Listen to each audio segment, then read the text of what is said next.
안녕하세요, 올바름입니다. 오늘은 구글에 대한 얘기이기도 하고 AI에 대한 얘기이기도 합니다. 왜냐면은 구글이 주력하는 전이학습, 트랜스퍼 러닝에 대해서 한번 짧게 얘기를 드려볼까 합니다. 우선 본격적인 얘기에 앞서 인공지능에는 약한 인공지능과 강한 인공지능이라고 할 수 있는 두 가지 분류를 할 수 있습니다. 일단은 이 뒤에가 조금 신경 쓰이실 수도 있는데, 일단은 약한 인공지능은 우리가 지금 일반적으로 AI를 활용한 기업이라고 할 수 있는 영역들, 다양한 분야에 사실 나와 있죠. 여러분들이 좋아하시는 예를 들어서 보험업에서 사용하고 있는 레모네이드 기업도 있고, 자율주행에서도 충분히 사용하고 있고, 암 진단을 하기도 하는 등 다양한 분야에서의 AI가 있습니다. 특징적으로는 이들은 결국에는 어떤 문제에 대해서 생각을 하거나 스스로 해결할 수는 없습니다. 미리 한마디로 정의된 학습 모델, 룰, 지식 등에 의해서 지능을 흉내내는 프로그램일 뿐이죠. 그러나 강한 인공지능, 가장 근접한 개념이 AGI, 범용인공지능이라고 불리는 것입니다. 여기는 말 그대로 지능을 가졌다고 추론해 볼 수 있는 영역으로 접근할 수 있습니다. 어떤 문제에 대해서 스스로 생각하기도 하고, 지각하기도 하고, 인식하기도 하는, 어디에서나 쓸 수 있는 인지 능력을 갖게 되는 것이죠. 사람처럼 말입니다. 이 분야는 크게 네 가지 분류가 가능합니다. 인간다운 시스템, 이성적인 시스템, 그 중에서도 인간처럼 사고하는 시스템, 인간처럼 행동하는 시스템,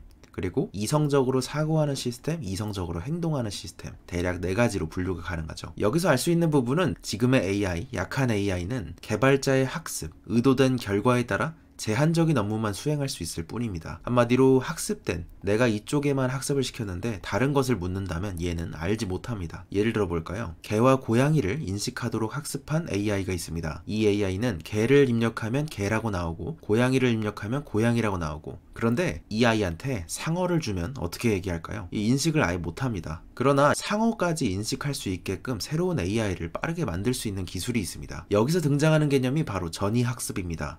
트랜스퍼 러닝. 구글이 가고자 하는 길은 결국에 이 범용 인공지능으로 AGI로 가는 길에 있는데요. 그것을 가능하게 해주는 것이 이 전이학습이라는 모델이죠. 개와 고양이를 훈련시키도록 AI를 썼던 것을 이용해서 상어를 인식시킬 수 있도록 훈련을 시키는 것. 근데 이 과정에서 그러면 원래처럼 상어를 인식시킬 수 있게끔 처음부터 끝까지 다시 다 쌓아야 되는 게 아니라 그냥 어느 정도 이상은 훈련된 것을 가져가고 그 위에 상어를 인식할 수 있는 부분만 쌓으면 되는 겁니다. 그래서 이 밑부분을 전이 학습시킨다는 거죠. 알파고를 만든 딥마인드의 네미스 하사비스는 이렇게 말합니다. 전이 학습, 트랜스퍼 러닝은 AGI를 만드는 열쇠라고 말이죠. 50초 분량의 클립을 한번 준비해봤습니다. 직접 한번 같이 들어보시죠. So transfer learning is when you transfer your knowledge from one domain to a totally new domain. And I think that is the key to actually general intelligence. And that's the thing that we as humans do amazingly well. For example, I played so many board games now. If someone was to teach me a new board game, I wouldn't be coming to that fresh anymore. I would know, straight away I could apply all of these different heuristics that I've learned from other games to this new one, even if I've never seen that before. And currently no machines can do that. And I think the key to doing transfer learning is going to be conceptual knowledge, so abstract knowledge. So the acquisition of conceptual knowledge that is abstracted away from the perceptual details of where you learnt it from. So then you can go, look, okay, I'll apply it to this new domain. So I think that's actually one of the big challenges to be tackled towards general AI.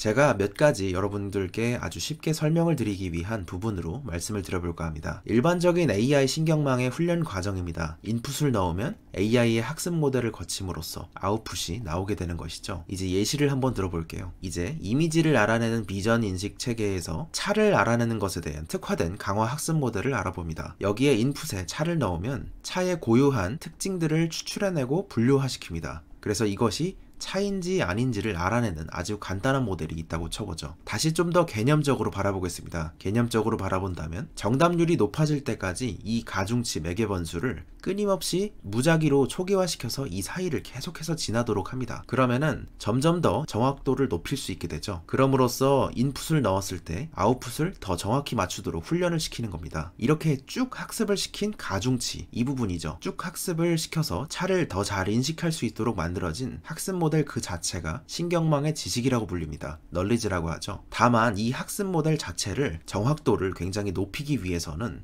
테슬라의 뉴럴 네트워크 사례나 웨이모나 그 외의 사례처럼 충분한 데이터셋이 필요합니다. 차의 모습이나 심지어는 차가 아닌 페이크 차 같은 경우에도 이 모습들이 많이 필요하죠. 따라서 컴퓨팅 능력만 충분하다면, 그리고 알고리즘만 잘 짜여 있다면 데이터셋은 많으면 많을수록 좋겠죠. 그러나 실제의 경우에는 충분한 데이터를 요구하지만 실상생활에서는 데이터 부족으로 인해 충분한 양을 학습하지 못하는 경우가 훨씬 더 많습니다. 고품질의 학습 데이터, 인위적으로 인풋에 대한 것은 하나하나 라벨링을 해야 됩니다. 레이블링이라고 하죠. 그거를 다 붙여야 고품질의 데이터셋이 필요한데, 이것을 다 붙이는 작업 자체에 시간이 굉장히 많이 걸립니다. 그냥 이미지만 보여주면 되는 게 아니라, 그래서 이것을 하려면은 많은 시간과 비용이 필요하고, 이를 극복하기 위해서 결국에 전이학습이라는 모델이 등장해야 합니다. 아까의 뉴럴 네트워크 얘기가 이런 모델이라고 쳐보죠. 이 내용을 잘 기억해 두시면 됩니다. 예를 들어서 아까의 신경망 강화 학습을 모델을 이렇게 바꿔봤습니다. 전통적인 부분이고, 이것이 이제 트랜스퍼 러닝, 전이 학습이 가능한 부분이죠. 조금 더 풀어보자면, 예를 들어서 기존에는 각각의 방식에만 맞는 강화 학습이 가능했습니다. 아까의 사례처럼 개를 알아내는 것은 개만 학습했고, 고양이만 알아내는 것은 고양이만 학습했고, 염소만 알아내는 것은 염소만 학습했다고 쳐보죠. 그러면은 이것은 원래는 기존에 각각 했어야 했습니다. 근데 여기서 가상의 문제를 제가 넣겠습니다. 상대적으로 염소는 개와 고양이에 비해서 발견하기가 어려우므로 데이터가 부족하다고 가정해보죠. 혹은 개와 고양이를 원래 분석하던 회사였는데 이제 새롭게 발주가 들어와서 염소까지 학습을 해야 된다고 쳐봅시다. 그럴 경우에 개와 고양이를 학습시켰던 이 모델의 신경망을 통해서 염소를 넣었을 때 이것이 염소인지 아닌지를 알 수 있게끔 한다는 겁니다. 전이학습은 이런 식으로 머신러닝 분야에 있어서 특정 분야에서 만들어진 학습을 이와 유사한 분야에서 재사용할 수 있도록 해줍니다. 그런데 아마 여기까지 들으시면 궁금하실 것 같습니다. 개와 고양이를 알아내는 것이 어떻게 생김새가 아예 다른 염소를 알아내게 할 수 있는 것일까? 만약에 이렇게 개와 고양이에 대한 각각의 이미지 인풋이 있고 그것에 대한 아웃풋이 모델이 있다고 쳐보죠. 이 학습 모델 각각의 자체는 고유한 특징들을 가지고 있을 겁니다. 개인지 고양이인지에 대해서 알아낼 수 있는 특화된 부분이겠죠. 그런데 이 부분을 조금 더 분류를 해봅시다. 그런다면 이것을 이제 까냈을 때 앞부분은 기초적인 말 그대로 고유한 특징들을 찾고 분류하는 데 특화되게 되고, 뒷부분은 개냐 고양이냐의 아웃풋을 가려내기 위한 판단 부분이 될 겁니다. 따라서 여기에 개냐 고양이냐의 특징을 잡고 분류를 하는 부분만을 남겨두고 뒷부분은 염소를 알아낼 수 있는 새로운 부분을 추가합니다. 그렇다면 곧바로 이것은 염소인지 아닌지를 알아낼 수 있게 하는 신경망이 된다는 것이죠. 이렇게 되면 적은 수의 염소 데이터만 있어도 되기 때문에 염소의 데이터는 적기 때문에 정확도가 상당히 낮았을 건데, 이 전이학습을 통해서 앞부분의 데이터를 가져왔기 때문에 적은 수의 데이터만 넣게 되더라도 학습된 모델을 가져와서 좀 더 정확도가 높고 시간도 비용도 줄일 수 있게 됩니다. 그러면 전이학습을 사용하면 어떤 방법이 가능해지냐는 실제 사례들을 한번 알아보죠. 기존에 이미지를 알아낼 수 있었던 AI 모델을 사용해서 유방암 이미지를 맞고 판정하거나 피부암 이미지를 맞고 판정하거나 당뇨성 망막 변성 같은 것을 판정하는 부분, 이것을 전이학습을 통해서 조금 더 부스팅 시켰더니 거의 인간의 전문의 수준에 근접했다는 것입니다. 그런데 결국에는 부스팅이라는 부분이 중요한 거겠죠. 얼마의 데이터로 이것이 가능했냐는 것입니다. 적은 수의 데이터로도 가능하게 해야 되는 것이 전이학습의 강점이자 목적이기 때문이죠. 유방암에 대한 학습 데이터를 바탕으로 딥러닝을 돌린 결과인데요. 여기에 궁금하신 분들을 위해서 왼쪽에 내용을 적어드렸지만, 중요한 부분은 결국에는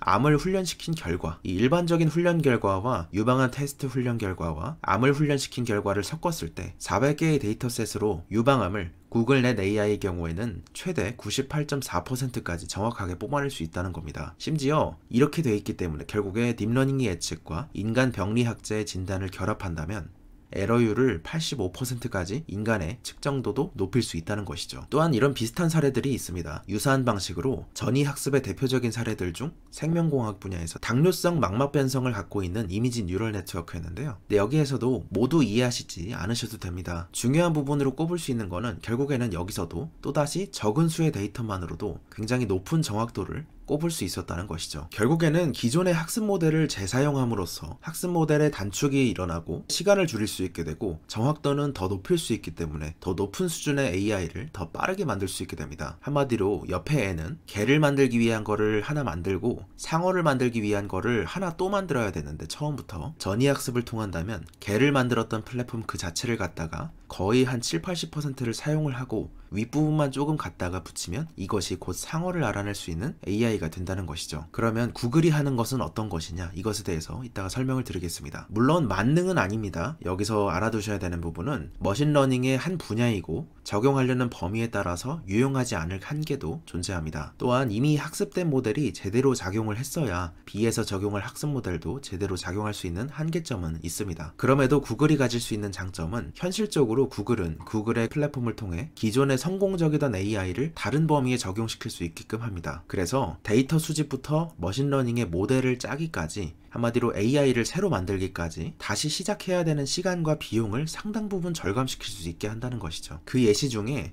구글 클라우드에 AutoML이라고 있습니다. 이게 아마 머신러닝의 약자인 걸로 알고 있는데요. 이미 배워진 학습 모델을 기반으로 선배 인공지능을 AI, 구글이 가지고 있고, 후배 인공지능, 고객사가 내가 만약에 뭔가를 학습을 시키려고 하는 모델을 만들려고 했을 때 이것을 후배 인공지능으로 구글 클라우드 플랫폼의 AutoML을 사용해서 인공지능을 만들게 된다면 과외를 받는 것이죠. 구글 클라우드 선배 인공지능이 이 고객사의 인공지능한테 가르쳐 줍니다. 여기에는 제가 지금까지 말씀드린 전이학습 개념과 러닝 투 런이라 그래서 한마디로 인공지능을 가르치는 기술, 이 두 가지가 핵심으로 적용되고 있습니다. 클라우드 오토 머신러닝 홈페이지를 가보셔도 알 수가 있는데, 이 10년 동안 축적해온 데이터를 사용해서 속도나 정확도를 높일 수 있도록 해준다는 것이 결국에 이런 전이학습의 장점을 활용하는 것입니다. 우리는 이 전이학습을 이해했으니까 구글 클라우드 플랫폼을 사용한다면 고객사 입장에서는 상대적으로 처음부터 AI 모델링을 하지 않아도 되기 때문에 빠른 준비 및 실행이 가능하겠죠. 이제 이 부분이 이해가 되실 겁니다. 그러면 구글은 본격적으로 이 모델링을 처음에는 이미지 쪽에서만 사용을 했었는데, 이제는 이미지가 아니라 비디오도 하고 자연어가 아니라 번역도 하고 구조화된 데이터 테이블까지 하는 등 전이학습이 가능한 카테고리를 하나하나씩 늘려나가고 있습니다. 그래서 구글 입장에서는 구글의 클라우드 플랫폼을 사용해서 고객사 입장에서 자체적인 AI를 빠르게 만들 수 있도록 도와줌으로써, 그리고 그것을 할 수 있는 이미지가 아까 개나 고양이를 판독하는 것뿐만이 아니라 이제는 예를 들어서 CCTV 속에서 사람의 얼굴을 찾아내는